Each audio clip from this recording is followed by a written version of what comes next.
Morning.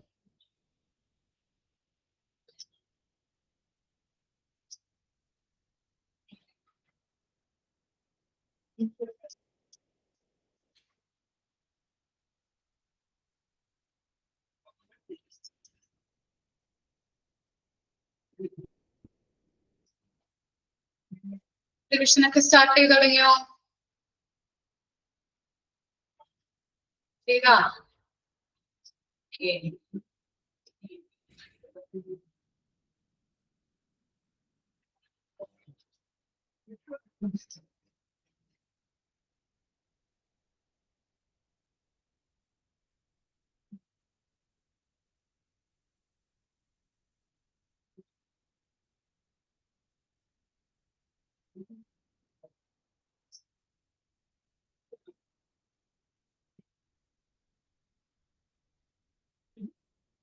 Start ചെയ്തോ?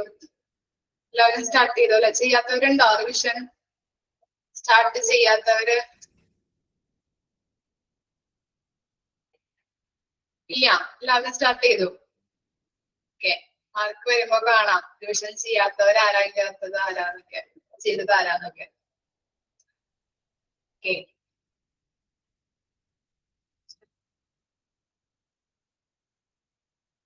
24-ാം തീയതിയോട് കൂടിയിട്ട് നിങ്ങളുടെ ക്ലാസ് കംപ്ലീറ്റ് ആക്കും.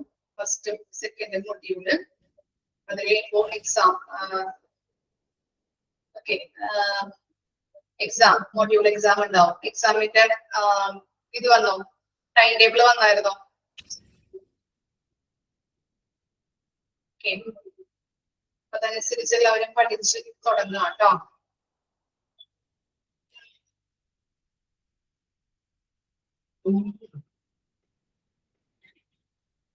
ടൈം ടേബിളിന്റെ ആണോ?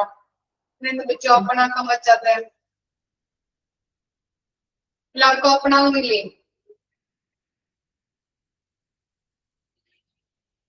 ഓക്കെ ആണല്ലോ.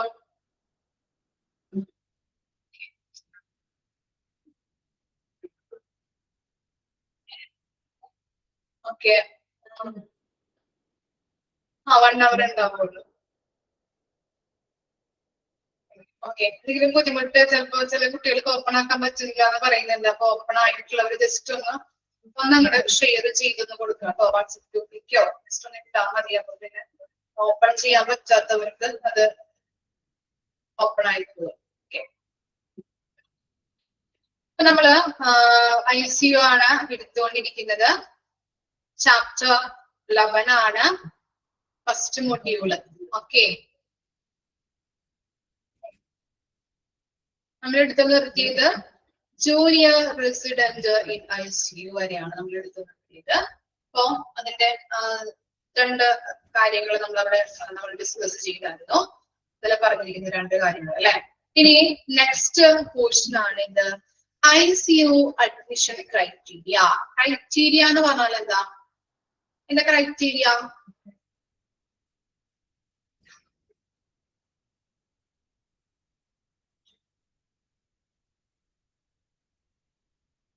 എന്തായിരിക്കും?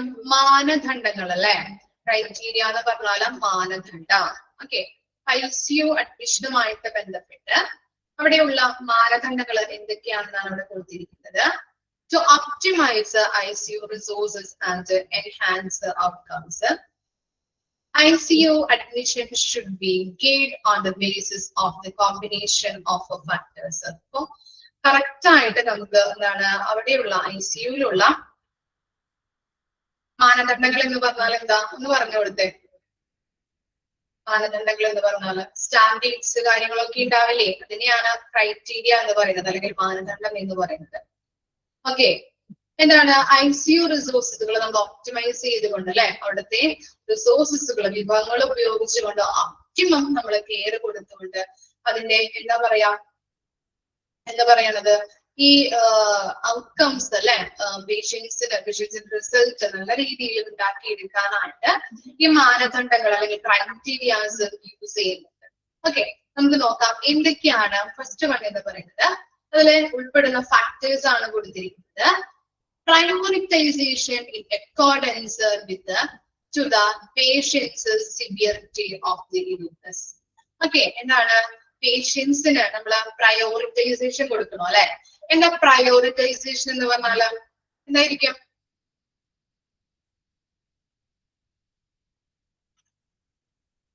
എന്താ പ്രയോറിറ്റൈസേഷൻ?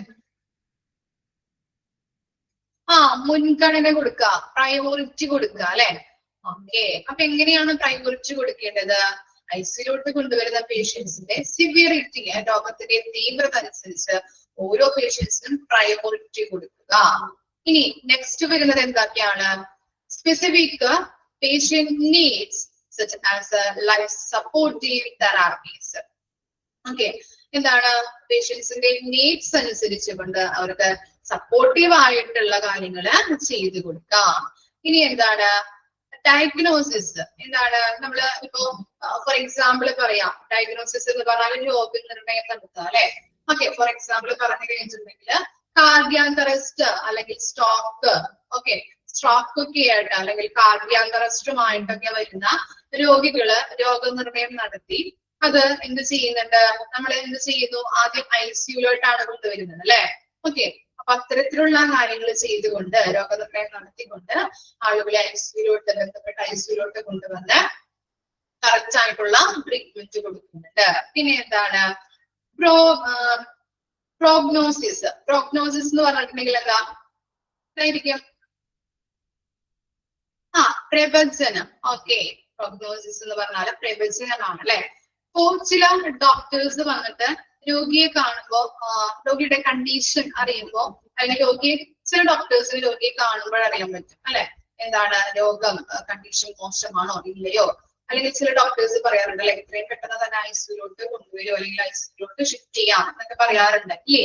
അപ്പൊ ചില രോഗികളുടെ കണ്ടീഷൻ മനസ്സിലാക്കിയിട്ട് നമ്മൾ എന്ത് ചെയ്യുന്നുണ്ട്? ഐസിയുലോട്ടാക്കി ബെറ്റർ ട്രീറ്റ്മെന്റ് കൊടുക്കുന്നുണ്ട്. അതാണ് പ്രവചനം ഇതുകൊണ്ട് അർത്ഥമാക്കുന്നത്. ഇനി നെക്സ്റ്റ് ആണ് പൊട്ടൻഷ്യൽ ബെനിഫിറ്റ് ഫ്രം ഇന്റർവെൻഷൻസ്. എന്താണ് ഇന്റർവെൻഷൻസ് എന്ന് പറഞ്ഞിട്ടുണ്ടെങ്കിൽ?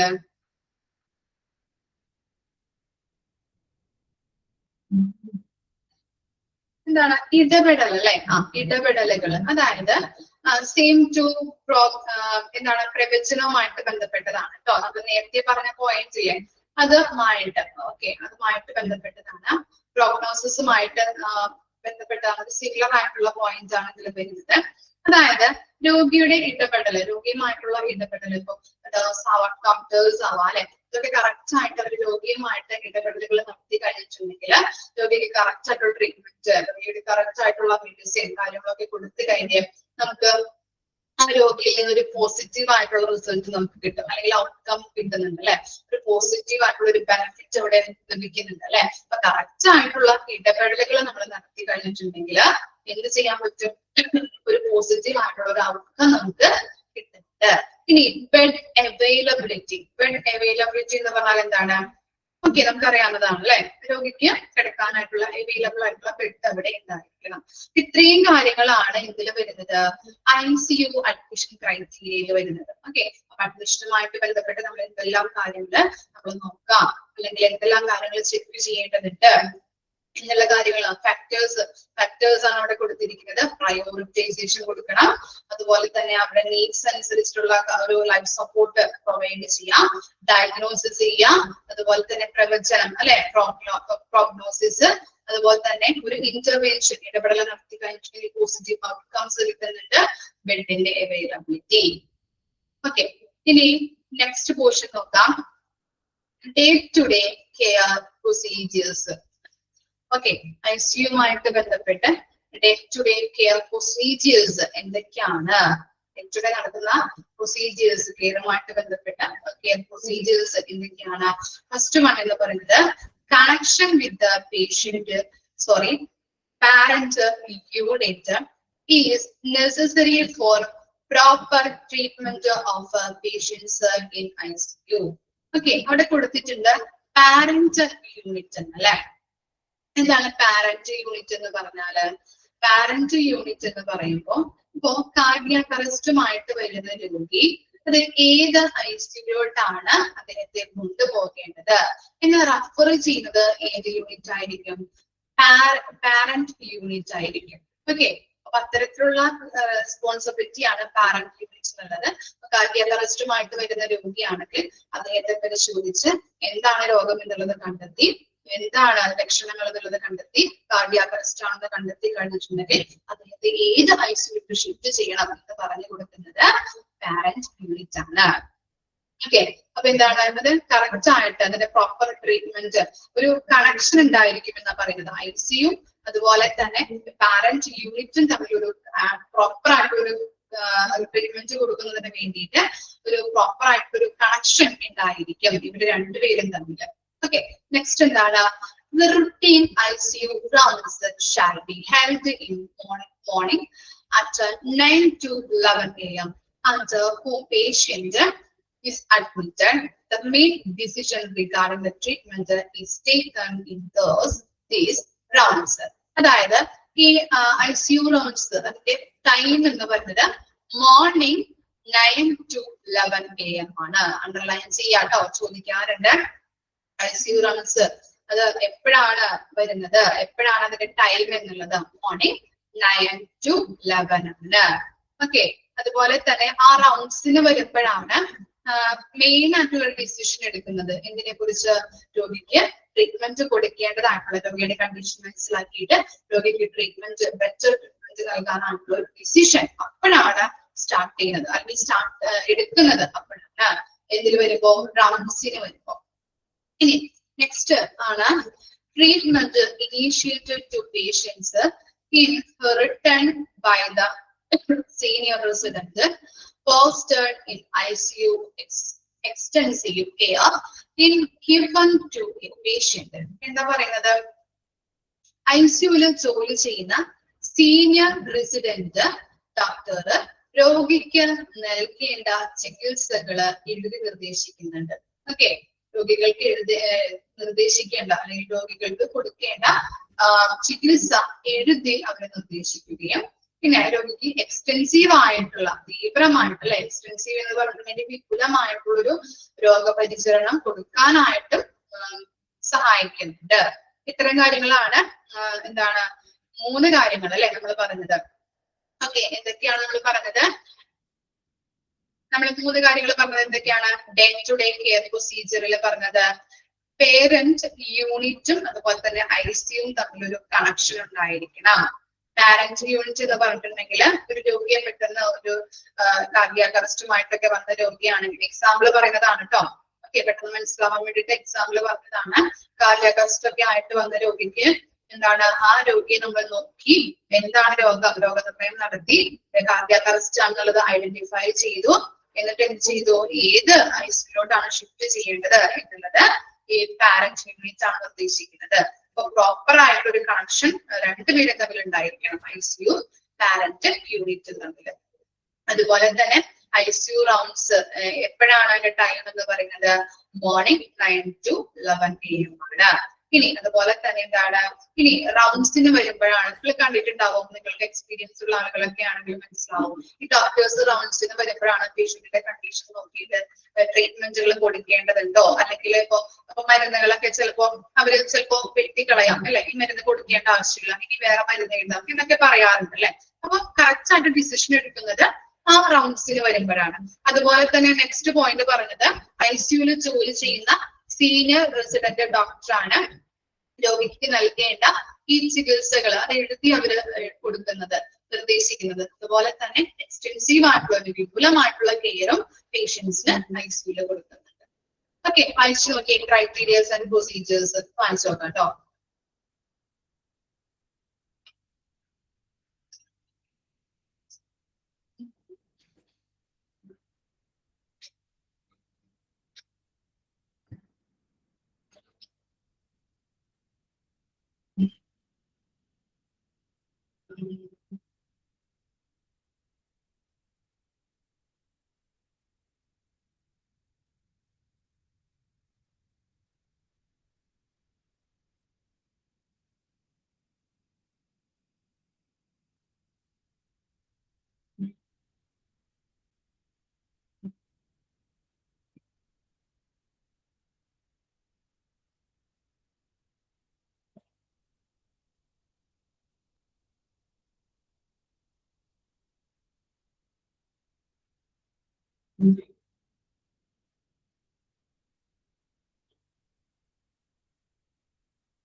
വായിച്ചോ?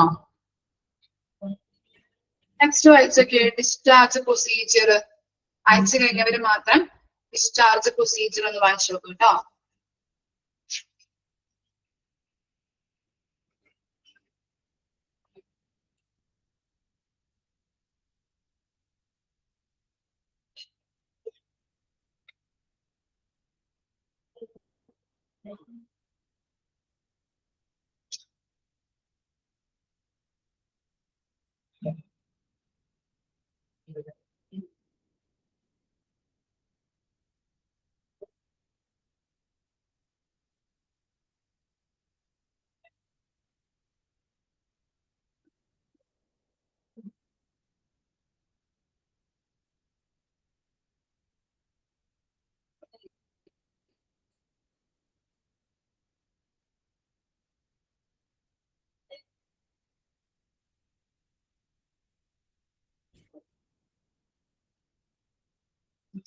ഓക്കെ, നോക്കാം. ഡിസ്ചാർജ് പ്രൊസീജിയേഴ്സ് എന്തൊക്കെയാണ്? ICUവുമായിട്ട് ബന്ധപ്പെട്ട് നമ്മൾ ICUവിൽ നിന്ന് ഡിസ്ചാർജ് നമ്മൾ കൊടുക്കാറുണ്ട് അല്ലേ? ഇല്ലേ? ഇനി നമ്മൾ പഠിക്കും എന്താണ് ഇപ്പോ കാഷ്വാലിറ്റിയിൽ വന്നിട്ട് നമ്മളിപ്പോ ഫിസിഷ്യനെ കാണാനായിട്ട് അവിടുത്തെ ഡോക്ടർ പറയുകയാണെങ്കിൽ കാഷ്വാലിറ്റിയിൽ നിന്ന് കൊടുക്കുന്നത് ഒരു ഡിസ്ചാർജ് ആണ്. അതുപോലെ തന്നെ ICUവിൽ നിന്ന് ഇപ്പോ വാർഡിലേക്കോ റൂമിലേക്കോ ഷിഫ്റ്റ് ചെയ്യുമ്പോൾ ICUവിൽ നിന്ന് ഡിസ്ചാർജ് കൊടുക്കുന്നത് ഡിസ്ചാർജുമായിട്ട് ബന്ധപ്പെട്ടതാണ് കേട്ടോ. അപ്പൊ അങ്ങനെ ഡിസ്ചാർജ് പ്രൊസീജിയേഴ്സ് ആണ് അവിടെ കൊടുത്തിരിക്കുന്നത്. നോക്കാം എങ്ങനെയൊക്കെയാണ് ഡിസ്ചാർജ് കൊടുക്കുന്നത്, എന്തൊക്കെയാണ് പ്രത്യേകതകൾ നോക്കാം. Patient who are recovered and are steady can be discharged. എന്താണ്? പേഷ്യന്റ് ICUവില് നമ്മുടെ എന്താണ് ട്രീറ്റ്മെന്റ് ചെയ്ത് കഴിഞ്ഞിട്ടുണ്ടെങ്കിൽ ട്രീറ്റ്മെന്റ് ചെയ്തുകൊണ്ടിരിക്കുന്ന പേഷ്യന്റ് ആണെങ്കിൽ പേഷ്യന്റ് എന്താണ് റിക്കവർ ആയിട്ടുണ്ട്, ബെറ്റർ ആയിട്ടുണ്ട് എന്ന് കണ്ടു കഴിഞ്ഞിട്ടുണ്ടെങ്കിൽ നമ്മൾ എവിടേക്ക് ഡിസ്ചാർജ് ചെയ്യുന്നുണ്ട്? ഓക്കെ, എന്താണ് ബന്ധപ്പെട്ട വാർഡിലേക്കോ അല്ലെങ്കിൽ റൂമിലേക്കൊക്കെ നമ്മൾ എന്ത് ചെയ്തു കൊടുക്കുന്നു? ഡിസ്ചാർജ് ചെയ്തു കൊടുക്കുന്നു അല്ലെ. ഇനി patient is home immediate threat is less than done but need close observation can either be discharged towards parts or in intermediate care area depending on need for ICU beds. ഇനി അതായത് എന്താണ് ICUവിൽ കിടക്കുന്ന രോഗികൾ നമുക്കറിയാം തീവ്രമായിട്ട് പരിചരണം കൊടുക്കേണ്ട രോഗികളെയാണ് ICUവിലോട്ട് പ്രവേശിപ്പിക്കുന്നത് അല്ലെ. അങ്ങനെ പ്രവേശിപ്പിച്ചു കഴിഞ്ഞ് കണ്ടീഷനൊക്കെ ഓക്കെ ആയി, ഒന്ന് ബെറ്റർ ആയി, ആള് കണ്ടീഷൻ നല്ല ഓക്കെ ആണ് എന്നുണ്ടെങ്കിൽ നമ്മൾ എന്ത് ചെയ്യും? ക്ലോസ്. എന്നാലും നമുക്ക് അവരെ എന്താണ് ഡിസ്ചാർജ് ചെയ്ത് വീട്ടിലേക്ക് അയക്കാനായിട്ട് പറ്റില്ല അല്ലെ. അപ്പൊ എന്ത് ചെയ്യും? ഒരു ക്ലോസ് ആയിട്ട് ഒബ്സർവേഷൻ കൊടുക്കാൻ വേണ്ടിയിട്ട് ബന്ധപ്പെട്ട വാർഡിലേക്കോ അല്ലെങ്കിൽ എന്താണ് ഇന്റർമീഡിയറ്റ് കെയർ ഏരിയ, അതായത് ഇന്റർമീഡിയറ്റ് കെയർ ഏരിയ എന്ന് പറഞ്ഞാല് വാർഡിനും ICUവിനും ഒരു ഇടയിലുള്ള ഏരിയ, അതിനെയാണ് നമ്മൾ ഇന്റർമീഡിയറ്റ് കെയർ ഏരിയ എന്ന് പറയുന്നത്. ഓക്കെ, അത്തരത്തിലുള്ള ഒരു ഏരിയയിലേക്ക് വാർഡിനും ICUവിനും ഇടയിലുള്ള ഏരിയ ആണ് ഇന്റർമീഡിയറ്റ് ഏരിയ. ഒന്നുകിൽ വാർഡിലേക്കോ അല്ലെങ്കിൽ ഇന്റർമീഡിയറ്റ് കെയർ ഏരിയയിലേക്കോ ഷിഫ്റ്റ് ചെയ്യുന്നു അല്ലെങ്കിൽ ഡിസ്ചാർജ് ചെയ്യുന്നു. Next, patient in whom death is agreed to be impending even if intensive care is continued gain kept in ICU depending on availability of resources. അതായത് എന്താണ് last പോയിന്റിൽ പറയുന്നത്? ചില പേഷ്യൻസിനെ കണ്ടു കഴിഞ്ഞാൽ ഇപ്പൊ ഡോക്ടേഴ്സിനായാലും നഴ്സുമാർക്കായാലും അദ്ദേഹത്തിന്റെ കണ്ടീഷൻ കണ്ടു കഴിഞ്ഞിട്ടുണ്ടെങ്കിൽ നമുക്ക് അറിയാൻ പറ്റും ഓൾറെഡി കുറച്ച് നാള് കഴിയുമ്പോൾ അല്ലെങ്കിൽ കുറച്ച് ദിവസങ്ങൾ കഴിയുമ്പോൾ ആളെന്താവും എന്നുള്ളത്, ഡെഡ് ആവും എന്നുള്ളത് അല്ലെ, ഇല്ലേ, മരിക്കും എന്നുള്ളത് ഓരോരുത്തരുടെ ഒരു എന്താ പറയാ രോഗത്തിന്റെ തീവ്രത അല്ലെങ്കിൽ ചില ആളുകളൊക്കെ കണ്ടു കഴിഞ്ഞാൽ നമുക്ക് അറിയാൻ പറ്റും അല്ലെ, ലക്ഷണങ്ങൾ കണ്ടു കഴിഞ്ഞിട്ടുണ്ടെങ്കിൽ ഒക്കെ നമുക്ക് അറിയാനായിട്ട് സാധിക്കുന്നുണ്ട്. അപ്പൊ എന്ത് ചെയ്യുന്നുണ്ട് അവര്? മറ്റു വാർഡിലേക്കോ അല്ലെങ്കിൽ റൂമിലേക്കോ ഷിഫ്റ്റ് ചെയ്യില്ല. എന്ത് ചെയ്യുന്നു? ICU തന്നെ അവരെ അവിടെ കിടത്തി ചികിത്സിക്കുന്നു, അവരെ കെപ്റ്റ് ചെയ്യുന്നു. ഓക്കെ, കെപ്റ്റ് ചെയ്യാനാണ് ആര് പറയുന്നത്? അവിടെ അത്തരത്തിലുള്ളൊരു കെയർ കൊടുത്തുകൊണ്ടാണ് അവിടെ അവരെ കിടത്തുന്നത്. മരിക്കുവോളം അല്ലെങ്കിൽ മരിക്കാൻ സാധ്യതയുണ്ട് എന്നറിയുന്ന പേഷ്യൻസിനെയൊക്കെ ആ ICU തന്നെ കിടത്തി ചികിത്സിക്കുകയാണ് ചെയ്യുന്നത്. മറ്റു വാർഡിലേക്കോ അല്ലെങ്കിൽ മറ്റു റൂമിലേക്കോ ഷിഫ്റ്റ് ചെയ്യാതെ അവിടെ തന്നെ കണ്ടിന്യൂ ആയിട്ട് നമ്മൾ പരിചരണം കൊടുത്തുകൊണ്ട് അവിടെ തന്നെ അവരെ നിലനിർത്തുകയാണ് ചെയ്യുന്നത്. ഓക്കെ, ഇത്തരം കാര്യങ്ങളാണ് ഡിസ്ചാർജ് പ്രൊസീജിയറിൽ നമ്മൾ പറയുന്നത്.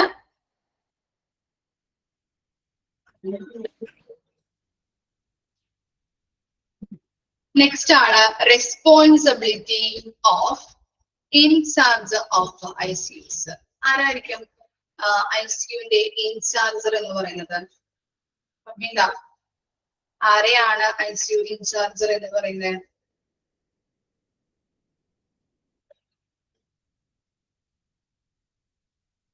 ആരെയാ പറയുന്നത് ICU ഇൻചാർജർ? Open unit ICU, close unit ICU ഒക്കെ നമ്മൾ പഠിച്ചിട്ടുണ്ടായിരുന്ന. അതിനകത്ത് ആരെ കുറിച്ചാണ് ഈ ICU ഇൻചാർജർ ആയിട്ട് നമ്മൾ കൺസിഡർ ചെയ്യുന്നത് അല്ലെങ്കിൽ പറയുന്നത്? ഇന്റൻസീവിസ്റ്റിനെ. ഓക്കെ, ഇന്റൻസീവിസ്റ്റ് ആരാണ്? ആരാ ഇന്റൻസീവിസ്റ്റ്? തീവ്ര പരിചരണത്തിന് സ്പെഷ്യലൈസ് ചെയ്തിരിക്കുന്നത് ആരാണ്? ഇന്റൻസീവിസ്റ്റ് ആണല്ലേ. ഫിസിഷ്യൻ ആണോ? തീവ്രമായിട്ടുള്ള പരിചരണത്തിന് സ്പെഷ്യലൈസ് ചെയ്തിരിക്കുന്ന ഡോക്ടേഴ്സ് ആണല്ലേ. ഓക്കെ, അത്തരത്തിലുള്ള ആളുകള് ഇതിനെയാണ് നമ്മൾ ICU ഇൻചാർജ് എന്ന് പറയുന്നത്. മറന്നുപോയാ? ഓക്കെ, വായിച്ചു നോക്കാട്ടോ. ഓക്കെ, അപ്പൊ ICU ഇൻചാർജർ അല്ലെങ്കിൽ ഇന്റൻസീവിസ്റ്റിന്റെ റെസ്പോൺസിബിലിറ്റി ആണ് അവിടെ കൊടുത്തിരിക്കുന്നത്. ഫസ്റ്റ് വൺ നോക്കാം. Is a representative for unit in administrative. അപ്പൊ എന്താണ് ആ യൂണിറ്റ്? അതായത് യൂണിറ്റ് എന്ന് പറഞ്ഞാല് ഡിപ്പാർട്ട്മെന്റ് ICUവിലെ എല്ലാ കാര്യങ്ങളും. അഡ്മിനിസ്ട്രേറ്റീവ് എന്ന് പറഞ്ഞാല് കാര്യനിർവഹണം. ഓക്കെ, അഡ്മിനിസ്ട്രേറ്റീവ് ഓഫീസ് വർക്ക് കാര്യങ്ങള് എല്ലാ കാര്യങ്ങളും ഇത് ചെയ്യുന്നുണ്ട്. ഭരണപരമായിട്ടുള്ള എല്ലാ കാര്യങ്ങളും നോക്കുന്നത് അല്ലെങ്കിൽ റെസ്പോൺസിബിൾ ആയിട്ടുള്ളത് ആരാണ്? ഇന്റൻസീവിസ്റ്റ് അല്ലെങ്കിൽ ഇൻചാർജ് ആണ്. അവർക്കാണ് അത്തരത്തിലുള്ള റെസ്പോൺസിബിലിറ്റി ഉള്ളത്. പിന്നെ എന്താ? Provides continuity of clinical care. ഇതാണ് തുടർച്ചയായിട്ടുള്ള ഒരു ക്ലിനിക്കൽ കെയർ രോഗികൾക്ക് പ്രൊവൈഡ് ചെയ്യുന്നുണ്ട്. Arrange teaching and supervision of A junior staff who need comprehensive instructions not only regarding patient care but also for use of unfamiliar equipments. നമുക്കറിയാം ഈ junior സ്റ്റാഫുകളൊക്കെ ഉണ്ടാവും അല്ലെ ICUല്. അപ്പൊ അത്തരത്തിലുള്ള സ്റ്റാഫുകളെ സൂപ്പർവൈസ് ചെയ്യുക, അതുപോലെ തന്നെ അവർക്ക് അറിയാൻ പാടില്ലാത്ത കാര്യങ്ങൾ അവരെ പഠിപ്പിച്ചു കൊടുക്കുക. അപ്പൊ അത്തരത്തിലുള്ള ടീച്ചിങ്ങുകളും സൂപ്പർവൈസ് ചെയ്യേണ്ട ഡ്യൂട്ടി ആർക്കാണ്? ഇന്റൻസീവിസ്റ്റിനാണ് അല്ലെങ്കിൽ ഇൻചാർജിനാണ്. അതുപോലെ തന്നെ നമുക്കറിയാം അവിടെ ICUല് കയറി ചെന്ന് കഴിഞ്ഞിട്ടുണ്ടെങ്കിൽ കുറെ അധികം എക്യുപ്മെന്റ്സ് മെഷീൻസ് ഒക്കെ കാണാൻ പറ്റും ഇല്ലേ? അപ്പൊ എല്ലാതും നമുക്ക് ഫെമിലിയർ ആയിരിക്കില്ല. നമ്മൾ തിയറീസും കാര്യങ്ങളൊക്കെ പഠിച്ചു പോകുന്ന ആൾക്കാരായതുകൊണ്ട് അവിടെ കയറി ചെല്ലുമ്പോൾ തന്നെ അല്ലെങ്കിൽ ജോയിൻ ചെയ്യുമ്പോൾ തന്നെ അവർക്ക് ആ കാര്യങ്ങൾ എങ്ങനെയാണ് പ്രവർത്തിക്കുന്നത്, അതൊക്കെ എങ്ങനെയാണ് നമ്മൾ നോക്കുന്നത്, അല്ലെങ്കിൽ ആ യന്ത്രങ്ങൾ എന്തൊക്കെയാണ്, അങ്ങനെയുള്ള കാര്യങ്ങളൊന്നും നമുക്ക് അതിനെ കുറിച്ചിട്ടുള്ള ഫീച്ചേഴ്സും കാര്യങ്ങളും ഈ യന്ത്രത്തിന്റെ വർക്ക് ചെയ്യിപ്പിക്കുന്ന കാര്യങ്ങൾ, അതിന്റെ പ്രൊസീജിയർ കാര്യങ്ങളൊന്നും നമുക്ക് അറിയാൻ പറ്റില്ല. അപ്പൊ അത്തരത്തിലുള്ള അൺഫെമിലിയർ ആയിട്ടുള്ള എക്യുപ്മെന്റ്സിനെ കുറിച്ചിട്ട് അവർക്ക് പറഞ്ഞു കൊടുക്കുകയും അതിന്റെ നിർദ്ദേശങ്ങൾ കൊടുക്കുന്നതും ആരാണ്? ഇന്റൻസീവിസ്റ്റ് ആണ് അല്ലെങ്കിൽ ഇൻചാർജ് ആണ്. Is responsible for purchasing and servicing of ICU equipments. അതുപോലെ തന്നെ ICU എക്യുപ്മെന്റ്സുകൾ പർച്ചേസ് ചെയ്യുക, അതിന് എന്താണ് സർവീസിങ് നടത്തുക, എന്തെങ്കിലുമൊക്കെ റിപ്പയർസോ മെയിൻ്റെനൻസ് വർക്കോ അങ്ങനെയുള്ള കാര്യങ്ങളൊക്കെ വന്നു കഴിഞ്ഞിട്ടുണ്ടെങ്കിൽ അതിന് ബെസ്റ്റ് സർവീസ് പ്രൊവൈഡ് ചെയ്യുന്നത് അത്തരത്തിലുള്ള റെസ്പോൺസിബിലിറ്റി മാർക്കാണുള്ളത്? ഇൻചാർജിനാണുള്ളത്. Should initiate research and be recognized as an authority. അതുപോലെ തന്നെ റിസർച്ചുമായിട്ട് അല്ലെ റിസർച്ചുമായിട്ട് ബന്ധപ്പെട്ട എല്ലാ കാര്യങ്ങളും ചെയ്തു കൊടുക്കേണ്ടതുമായിട്ടുള്ള റെസ്പോൺസിബിലിറ്റി ആർക്കാണെന്ന് പറയുന്നത്? ഇൻചാർജിനാണ്. ഇനി എന്താ?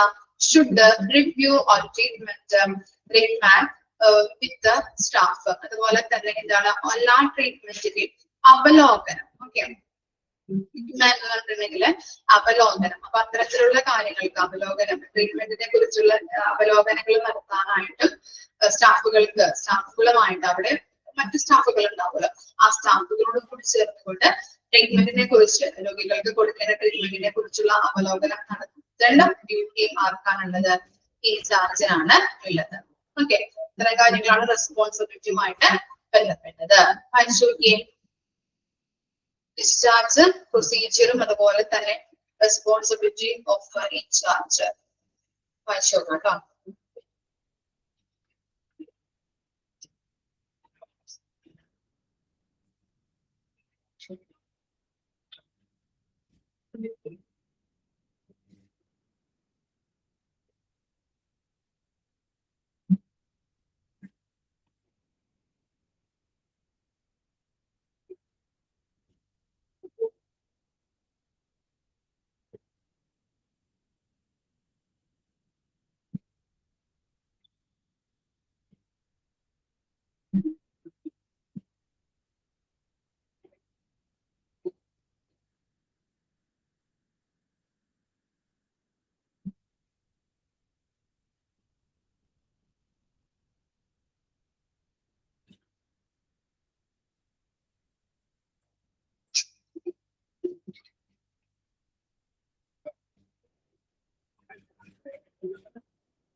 Next portion നോക്കാം. The hospital administration should ensure. Hospital administration area ഏതാണ്? അഡ്മിനിസ്ട്രേഷൻ ഏരിയ എന്ന് പറഞ്ഞാല് എന്താ അവർ ചെയ്യുന്ന ജോലി?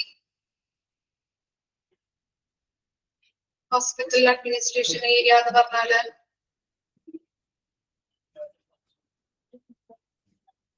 ആരായിരിക്കും അവർ ചെയ്യുന്ന ഡ്യൂട്ടീസ് ആൻഡ് റെസ്പോൺസിബിലിറ്റി എന്ന് പറയുമ്പോൾ?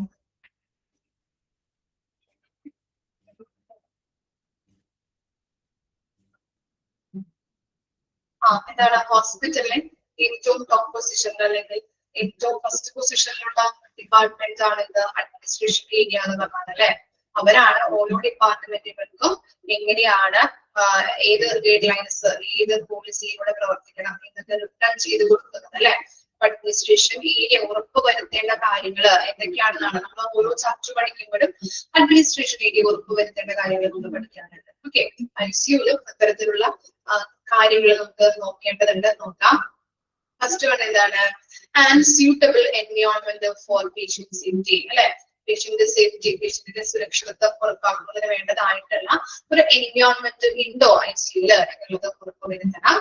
Sufficient resources in good working condition, അവിടുത്തെ എല്ലാ കാര്യങ്ങളും മെഷീൻസ് ആയാലും സ്റ്റാഫുകളായാലും അതൊക്കെ റിസോഴ്സുകൾ ഉൾപ്പെടുന്നതാണ് അല്ലെ. അത്തരത്തിലുള്ള മതിയായ രീതിയിലുള്ള റിസോഴ്സുകൾ അവിടെ അവൈലബിൾ ആണോ? പ്രോപ്പർ ആയിട്ടുള്ള വർക്കിംഗ് കണ്ടീഷന്, ഐസിയുവിന്റെ പ്രോപ്പർ ആയിട്ടുള്ള വർക്കിംഗ് കണ്ടീഷന് വേണ്ടിയിട്ടുള്ള റിസോഴ്സുകൾ അവിടെ അവൈലബിൾ ആണോ എന്നുള്ളത് നോക്കണം. And number of skilled medical and nursing training. നമുക്കറിയാം പേഷ്യന്റ് റേഷ്യോ നമ്മൾ പഠിച്ചതാണ് അല്ലെ. ഒരു പേഷ്യന്റിന് ഒരു നേഴ്സ് അല്ലെങ്കിൽ ഒരു നേഴ്സിന് 2 പേഷ്യന്റ് എന്ന നിലയിലൊക്കെയാണ് നമുക്ക് പോഷണത്തെ നമ്മൾ പറഞ്ഞിട്ടുണ്ടായിരുന്നത് അല്ലെ. അത്തരത്തിലുള്ള സ്കിൽഡ് ആയിട്ടുള്ള മെഡിക്കൽ ടീംസ് അവിടെ അവൈലബിൾ ആണോ? നമ്പേഴ്സ് അത്രയും പേഷ്യൻസിൽ എത്രയുണ്ടോ പേഷ്യൻസ് എത്ര നമ്പേഴ്സ് ഉണ്ടോ അത്രയും അവൈലബിൾ ആയിട്ടുള്ള ആക്റ്റീവ് എന്ന് പറഞ്ഞാലും മതിയായ രീതിയിലുള്ള നമ്പേഴ്സ് ഓഫ് സ്റ്റാഫ് അവിടെ ഉണ്ടോ എന്നുള്ളത് നോക്കുക. പിന്നെ പിന്നെന്താ standards of care that include a proper referral system. Proper ആയിട്ടുള്ള റെഫറൽ സിസ്റ്റത്തിലൂടെയാണോ ICUലോട്ട് പേഷ്യൻസിനെ കൊണ്ടുവന്നിരിക്കുന്നത് അല്ലേ? നമുക്ക് വെറുതെ ഒന്നും ഈ ICUലോട്ട് കൊണ്ടിടാനായിട്ട് അല്ലെങ്കിൽ പേഷ്യൻസിനെ കൊണ്ടുവരാനായിട്ട് പറ്റില്ല. അപ്പൊ പ്രോപ്പർ ആയിട്ടുള്ള ശരിയായ രീതിയിലുള്ള റെഫറൽ സിസ്റ്റത്തിലൂടെയാണോ ICU അഡ്മിഷൻ ട്രീറ്റ്മെന്റ് നടക്കുന്നത്. പിന്നെന്താ എൻഷുർ ക്വാളിറ്റി അഷുറൻസ് പ്രോഗ്രാംസ്. അതുപോലെ തന്നെ അഷുറൻസ് എന്ന് പറഞ്ഞിട്ടുണ്ടെങ്കിൽ ഉറപ്പ് വരുത്താം. ഓക്കെ, ക്വാളിറ്റി ICUവിലെ ക്വാളിറ്റിയോട് കൂടിയിട്ടുള്ള കാര്യങ്ങളാണോ പ്രോഗ്രാംസ് ആണോ അവിടെ ചെയ്യുന്നത്? ക്വാളിറ്റി ഉറപ്പ് വരുത്തേണ്ടത് അത്യാവശ്യമാണ് അല്ലെ? അത്തരത്തിലുള്ള കാര്യങ്ങൾ ശ്രദ്ധിക്കണം. പിന്നെ എന്താണ് proper policy for admission, discharge പ്രൊസീജിയറുമായിട്ട് ബന്ധപ്പെട്ട പ്രോപ്പർ ആയിട്ടുള്ള പോളിസീസ് കാര്യങ്ങൾ ഗൈഡ് ലൈൻസ് ഒക്കെ ഉണ്ടാവും അല്ലെ? അത് എഴുതി റിട്ടേൺ ചെയ്തത് ആരാണ്? അഡ്മിനിസ്ട്രേഷൻ ഏരിയ ആണ് അല്ലെ? അപ്പൊ അവര് പറഞ്ഞിരിക്കുന്ന രീതിയിലുള്ള ഡിസ്ചാർജ് പ്രൊസീജിയർ ആണോ ഉള്ളത് അവിടെ ചെയ്യുന്നത് എന്നുള്ളത് ശ്രദ്ധിക്കണം. ഇത്രയും കാര്യങ്ങളാണ് administration area must be ensure that എന്നുള്ളത്. ഓക്കെ, അപ്പൊ അവര് പാലിക്കേണ്ട അല്ലെങ്കിൽ അവര് ഉറപ്പ് വരുത്തേണ്ട കാര്യങ്ങൾ എന്ന് പറയുന്നത് ഒരു 6 കാര്യങ്ങളാണ് നമ്മൾ പറഞ്ഞത്. ഇനി നെക്സ്റ്റ് നോക്കാം, duty of ICU secretary. Okay, ICU secretary അതിന്റെ അവരുടെ ഡ്യൂട്ടി എന്താണ് എന്നുള്ളത്. ഇനി ICU സെക്രട്ടറി എന്ന് പറഞ്ഞു കഴിഞ്ഞിട്ടുണ്ടെങ്കിൽ നേരത്തെ കൊടുത്തിട്ടുള്ള ജസ്റ്റ് പറഞ്ഞു തരാം. ICU സെക്രട്ടറി എന്ന് പറഞ്ഞിട്ടുണ്ടെങ്കിൽ ICU വർക്ക് ചെയ്യുന്ന ഒരു സപ്പോർട്ടീവ് അല്ലെങ്കിൽ ഒരു സ്റ്റാഫാണ്, വർക്ക് ചെയ്യുന്ന ഒരു സ്റ്റാഫാണ്. അതുപോലെ തന്നെ ഒരു എന്താണ് പ്രൊഫഷണൽ ആണ്, അഡ്മിനിസ്ട്രേറ്റീവ് പ്രൊഫഷണൽ ആണ്. അതുപോലെ തന്നെ അവിടെ ചെയ്യുന്ന ഡ്യൂട്ടി എന്ന് പറഞ്ഞിട്ടുണ്ടെങ്കിൽ പേഷ്യന്റിനെ സപ്പോർട്ട് ചെയ്യാം, അതുപോലെ തന്നെ മെഡിക്കൽ സ്റ്റാഫിനെ സപ്പോർട്ട് ചെയ്യാം, അതുപോലെ അതർ മെഡിക്കൽ ഡിപ്പാർട്ട്മെന്റിനെ സപ്പോർട്ട് ചെയ്യുന്ന ഒരു വ്യക്തിയാണ് ICU സെക്രട്ടറി എന്ന് പറയുന്നത്. ICU വർക്ക് ചെയ്യുന്ന ഒരു പേഴ്സൺ ആണ്. അതുപോലെ തന്നെ ഈ ഒരു പ്രൊഫഷണൽ ആണ്. ഓക്കെ, അഡ്മിനിസ്ട്രേറ്റീവ് പ്രൊഫഷണൽ ആണ്. സപ്പോർട്ട് ചെയ്ത ആരൊക്കെയാണ്? പേഷ്യൻസിനെ, അതുപോലെ തന്നെ അവിടെ വർക്ക് ചെയ്ത സ്റ്റാഫിനെ, മറ്റു മെഡിക്കൽ ഡിപ്പാർട്ട്മെന്റുകളെയും സപ്പോർട്ട് ചെയ്യുന്നുണ്ട്. ഓക്കെ, മാത്രം മനസ്സിലാക്കാം. ഓക്കെ, ജസ്റ്റ് ഒന്ന് വായിക്കാം. ICU secretary is a unit secretary who works in a ICU are administrative professionals who support patients and medical staff in hospital and other medical department. Okay, അപ്പൊ ഹോസ്പിറ്റലിലെ ഹോസ്പിറ്റലിൽ വരുന്ന പേഷ്യൻസിനെ support ചെയ്യുന്നുണ്ട്, medical സ്റ്റാഫുകളെ support ചെയ്യുന്നുണ്ട്, other medical ഡിപ്പാർട്ട്മെന്റിനെ support ചെയ്യുന്നുണ്ട്. Professional ആണ് അല്ലെ, ഒരു അഡ്മിനിസ്ട്രേറ്റീവ് പ്രൊഫഷണൽ ആണ് ICU സെക്രട്ടറി എന്ന് പറയുന്നത്. ഓക്കെ, അദ്ദേഹത്തിന്റെ ഡ്യൂട്ടി ആണ് ചെറിയ ചെറിയ പോയിന്റ് ആക്കി ഇവിടെ കൊടുത്തിട്ടുണ്ട്. നോക്കാം. A unitary secretary in the ICU is normally the first person whom family members and the visitors meet when coming to the ICU. Okay, ICU പേഷ്യൻസിനെ മീറ്റ് ചെയ്യാൻ വേണ്ടിയിട്ട് അവരുടെ പല വിസിറ്റേഴ്സും വരാറുണ്ട്, ഫാമിലി മെമ്പേഴ്സ്, റിലേറ്റീവ്സ് ഒക്കെ വരാറുണ്ട് അല്ലെ? ഓക്കെ, അപ്പൊ അങ്ങനെ അവരെ മീറ്റ് ചെയ്യുന്ന ഒരു ഫസ്റ്റ് പേഴ്സൺ, ICUല് മീറ്റ് ചെയ്യുന്ന ഫസ്റ്റ് പേഴ്സൺ, ഈ ഫാമിലി മെമ്പേഴ്സിനെയും വിസിറ്റേഴ്സിനൊക്കെ ഫസ്റ്റ് മീറ്റ് ചെയ്യുന്ന പേഴ്സൺ എന്ന് പറയുന്നത് ഈ ICU സെക്രട്ടറി ആയിരിക്കും. ഓക്കെ, അപ്പൊ അവരോട് കാര്യങ്ങൾ പറഞ്ഞു കൊടുക്കുക, അവരെ സമാധാനിപ്പിക്കുക, അങ്ങനെയുള്ള കാര്യങ്ങൾ ചെയ്യുന്നുണ്ട്. അതൊക്കെ ഇതാണ് സെക്രട്ടറിയുടെ ഡ്യൂട്ടിയാണ്. Attend calls and pass on message properly. Calls attend ചെയ്യാം, അതുപോലെ പ്രോപ്പർ ആയിട്ട് മെസ്സേജുകൾ പാസ് ചെയ്യാം. ഇതൊക്കെ അദ്ദേഹത്തിന്റെ ഡ്യൂട്ടിയാണ്. Accountable for greeting them and listening to determine what the client require. അതുപോലെ തന്നെ എന്ത് ചെയ്യാം, ഗ്രീറ്റിംഗ് എന്ന് പറഞ്ഞിട്ടുണ്ടെങ്കിൽ വെൽക്കം ചെയ്യാം. ഓക്കെ, വിസിറ്റേഴ്സ് വരും, അതുപോലെ തന്നെ ഫാമിലി മെമ്പേഴ്സ് ഒക്കെ വരുമല്ലോ, അവരെ മീറ്റ് ചെയ്യണം, അവരുടെ ആവശ്യങ്ങൾ മനസ്സിലാക്കിയിട്ട് അവരോട് പെരുമാറാനായിട്ട് ശ്രദ്ധിക്കുക. അവരെ ലിസൺ ചെയ്യുക, അവർ പറയുന്ന കാര്യങ്ങൾ എന്തൊക്കെയാണ്, അവരുടെ നീഡ്സ് എന്തൊക്കെയാണ്, അതനുസരിച്ച് അവരോട് പെരുമാറാനായിട്ട് ശ്രദ്ധിക്കണം. Secretary is liable to answer basic questions and provide general information such as visiting hours for the ICU. അതുപോലെ തന്നെ ICU സെക്രട്ടറി ലയബിൾ ആയിരിക്കണം. ലയബിൾ എന്ന് പറഞ്ഞിട്ടുണ്ടെങ്കിൽ ബാധ്യസ്ഥനായിരിക്കണം അല്ലെ, ബാധ്യസ്ഥനായിരിക്കണം. എന്തിനു വേണ്ടിയിട്ടാണ്? ഇപ്പോ പല ക്വസ്റ്റ്യൻസുകളും പല ആളുകളും ചോദിക്കാം. പേഷ്യൻസ് ആയാലും അതുപോലെ തന്നെ അവിടെ വരുന്ന അവരെ വിസിറ്റ് ചെയ്യാൻ വരുന്ന ഫാമിലി മെമ്പേഴ്സ് ആയാലും ക്വസ്റ്റ്യൻസുകൾ കാര്യങ്ങള് അല്ലെ, ട്രീറ്റ്മെന്റിനെ കുറിച്ചൊക്കെ ചോദിക്കാറുണ്ട്. അപ്പൊ അതിനുള്ള ആൻസേഴ്സ് കൊടുക്കാം. അതുപോലെ തന്നെ ജനറൽ ഇൻഫർമേഷൻസ് പ്രൊവൈഡ് ചെയ്യാം. അത് ഏതൊക്കെയാണ്? വിസിറ്റിംഗ് അവേഴ്സ്, ഐസിയുലെ വിസിറ്റിംഗ് അവേഴ്സ് എപ്പോഴാണ്, കാലത്ത് ഇന്നത് തൊട്ട് ഇത്ര മണി വരെയാണ് വിസിറ്റിംഗ് ടൈം, വൈകുന്നേരം ഇന്നത് തൊട്ട് ഇത്ര വരെയാണ് എന്നുള്ളതൊക്കെ അവര് പറഞ്ഞ് മനസ്സിലാക്കിക്കാം. പിന്നെന്താ? If cannot provide information concerning the medical status of a patient, it is the secretary who help point the customers in the right visit direction and refers them to other staff members if needed.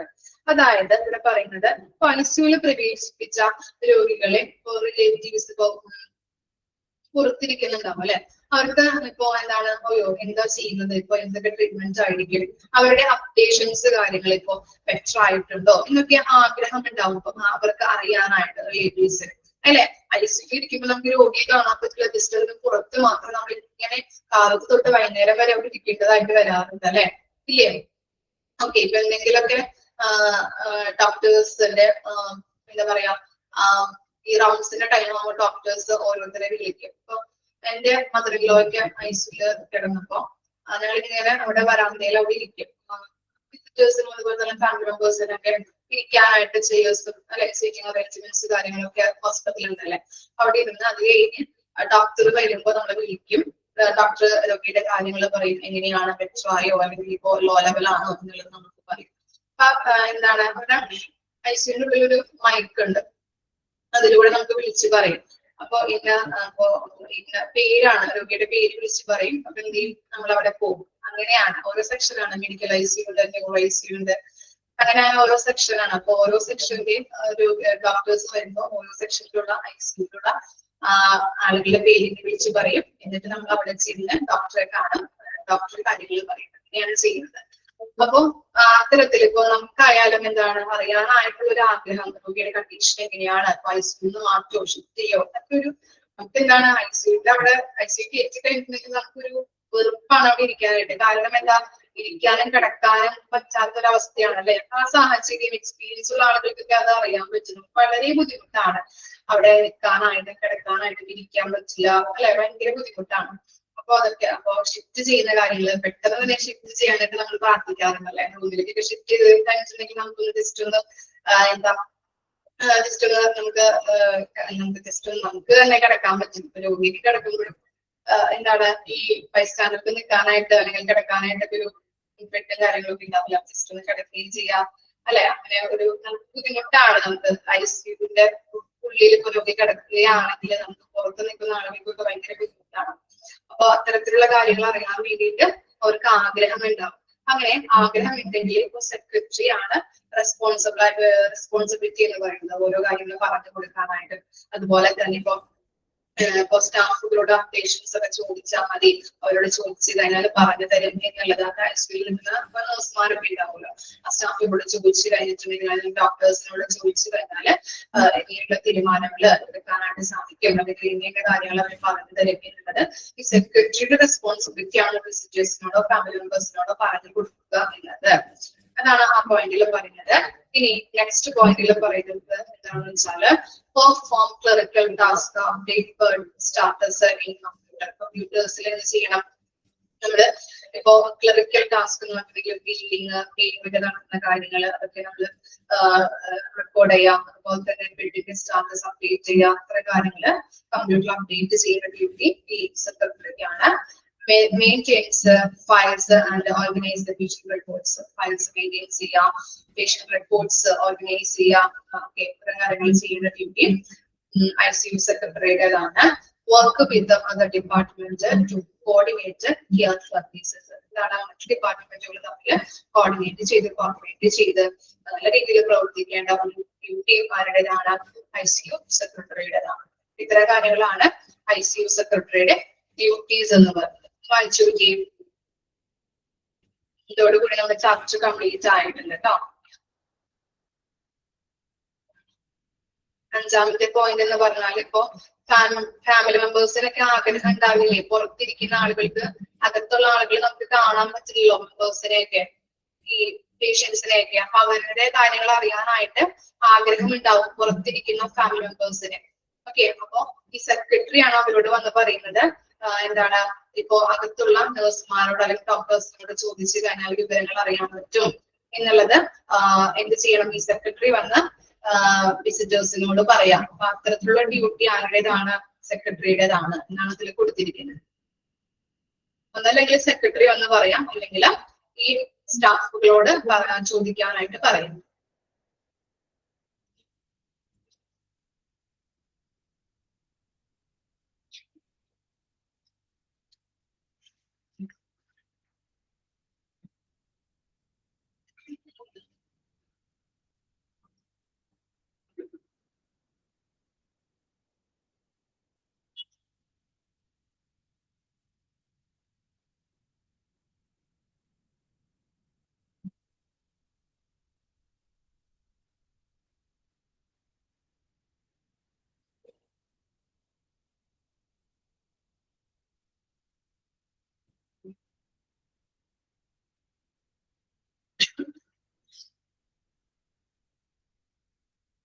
Clear ആണോ? Questions ഇതോടുകൂടി നമ്മുടെ chapter complete ആയിട്ടുണ്ട്.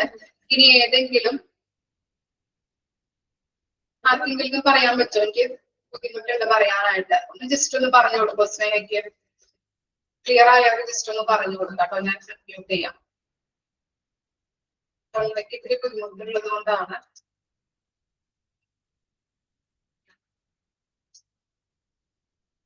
മനസ്സിലായവർ just ഒന്ന് സ്നേഹയ്ക്ക് ഒന്ന് പറഞ്ഞു കൊടുക്കാം കേട്ടോ.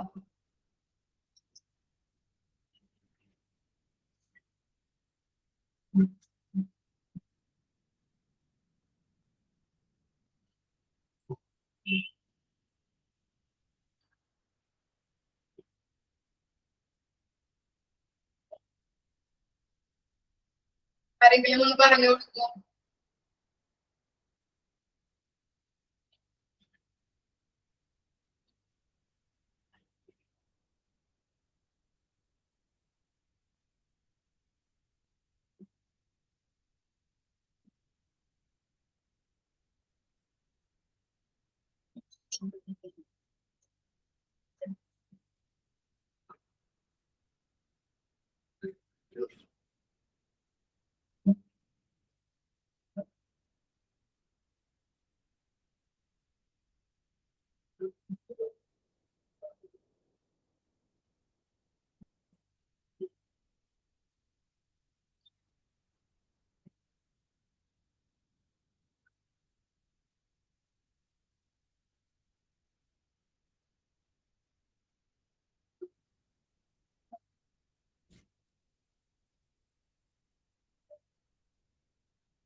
Hello, ma'am. A unit secretary in the ICU is normally the first person whom family members and visitors meet when coming to the ICU. അപ്പോൾ ICU കിടക്കുന്ന ഒരാൾക്ക് ആളുടെ ഫാമിലി മെമ്പേഴ്സിനെയൊക്കെ മീറ്റ് ചെയ്യുന്നത് എൻ്റെ മെയിൻ ഫസ്റ്റ് പേഴ്സൺ എന്ന് പറയുന്നത് ICUയിലെ യൂണിറ്റ് സെക്രട്ടറി ആയിരിക്കും. അയാളാണ് ICU കിടക്കുന്ന വ്യക്തിയുടെ ഫാമിലി മെമ്പേഴ്സിനോട് കാര്യങ്ങളൊക്കെ സംസാരിക്കേണ്ട ആള് യൂണിറ്റ് സെക്രട്ടറി ആയിരിക്കും. Second point, attend calls and pass on messages properly. കോൾസിനും മെസ്സേജസ് ഒക്കെ ICUയിലുള്ള മെസ്സേജസ് ഒക്കെ പാസ് ചെയ്യേണ്ട അത് പ്രോപ്പറായിട്ട് ഹാൻഡിൽ ചെയ്യേണ്ട ആള് യൂണിറ്റ് സെക്രട്ടറി ആയിരിക്കും. Third point, accountable for greeting them and listening to determine what the client requires. ICU എടുക്കുന്ന ആളുകളുടെ അല്ലെങ്കിൽ ആ പേഷ്യൻസിന്റെ ആളുകളുടെ ക്ലൈന്റിന് ആവശ്യമായ കാര്യങ്ങളൊക്കെ കൊടുക്കുന്നതും ഗ്രീറ്റിംഗ്സ് ഒക്കെ ലിസൺ ചെയ്യേണ്ടതും അതിനുള്ള ഉത്തരവാദിത്വം ആ സെക്രട്ടറിക്ക് തന്നെയായിരിക്കും. The secretary is liable to answer basic questions and provide general information such as visiting hours for the ICU. ICU കിടക്കുന്ന പേഷ്യൻസിനെ കാണാൻ വേണ്ടിയിട്ടുള്ള വിസിറ്റിംഗ് അവേഴ്സ് എപ്പോൾ കാണണം, സമയം കാണണം എന്നുള്ളതിൻ്റെയൊക്കെ ഉത്തരവാദിത്തം സെക്രട്ടറിക്കായിരിക്കും. If cannot provide information concerning the medical status of a patient, it is the secretary who helps point the customers in the right direction and refers them to other staff members if needed. എന്തെങ്കിലും ആവശ്യങ്ങൾ മറ്റ് staff മെമ്പേഴ്സിന് ഉണ്ടെങ്കിൽ അതിന്റെ informations ഒക്കെ provide ചെയ്യേണ്ടത് secretary ആയിരിക്കും. Task update status കമ്പ്യൂട്ടറിൽ bed availability ഒക്കെ ഉണ്ടോ, അതിന്റെ ക്ലറിക്കൽ ടാസ്കുകളൊക്കെ രേഖപ്പെടുത്തേണ്ടത് സെക്രട്ടറി ആയിരിക്കും. Next point, maintains files and organizes patient record. പേഷ്യന്റെ റെക്കോർഡൊക്കെ മെയിൻറ്റെയിൻ ചെയ്യേണ്ടത്, ഫയലൊക്കെ മെയിൻറ്റെയിൻ ചെയ്യേണ്ട ഉത്തരവാദിത്തം സെക്രട്ടറിക്ക് ആയിരിക്കും. Last point, work with other departments to coordinate care services. നല്ല സർവീസസ് കൊടുക്കാൻ ബാക്കി ഡിപ്പാർട്ട്മെന്റ്സിനോടൊപ്പം വർക്ക് ചെയ്യേണ്ട ഉത്തരവാദിത്തം സെക്രട്ടറിക്ക് ആയിരിക്കും.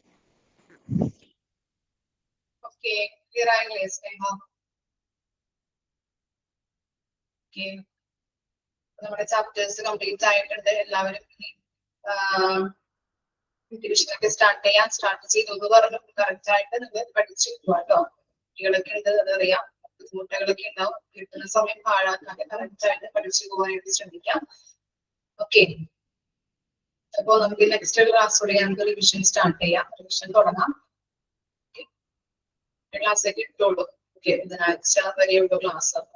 ഒരു ക്ലാസ്സിൽ കിട്ടുള്ളൂ. അതിനുള്ളിൽ നമുക്ക് പോർഷൻസ് ഒക്കെ ജസ്റ്റ് റിവൈസ് ചെയ്യാം. ഓക്കെ, അപ്പൊ നെക്സ്റ്റ് ക്ലാസ്സിൽ കാണാം കേട്ടോ. Thank you.